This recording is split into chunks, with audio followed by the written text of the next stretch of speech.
Бірінші сыныптың туған табиғат атты тақырыбына сабақ өтеміз. Сабақтың құндылығы сүйіспеншілік, қасиеттері ақпейілділік, сезімталдық, қамқорлық. Мақсаты оқушыларға туған табиғаттың маңыздылығын түсіндіру арқылы сүйіспеншілік құндылығының мәнін ашу. Балалар, сабағымыз бастамас бұрын бестік ережесін қайталап өтейік. Тәртіп, талап, тыныштық, тазалық және татулық. Бүгінгі сабағымыздың дәйек сөзі табиғат, әсемдік айнасы. Нақыл сөз. Балалар, табиғат барша әлемнің анасы. Бізді қоршап тұрғанның бәрі бізге табиғат.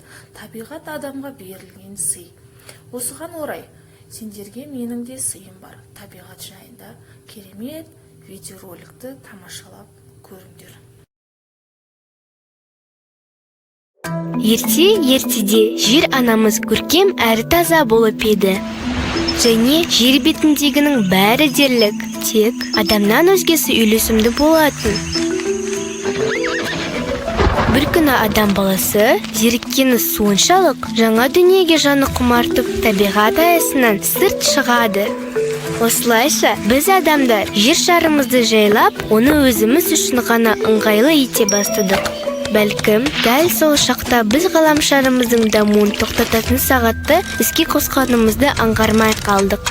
Уақыт өте келе, біз жердің жалғыз қожайыны атандық. Айналымызды түрлі заттармен қоршап, оларды жетілдірумен, ал зат атаулыны көбейтумен болдық. Осылайша, ортақ үйімізді өзіміз ластай бастадық. Жер, ауа және су ластағандықтан табиғатымызға қауіп-қатер төніп тұр. Ортақ үйімізге қамқорлық қажет. Қолымыздан не келеді? Ересектер ғаламшарымыздың қандай күйге душар болғанын байқамауы да мүмкін. Ендеше оларға не істеу керегін көрсетіп, естеріне салайық. Қоқысты сұрыптау өте маңызды. Кейін одан әртүрлі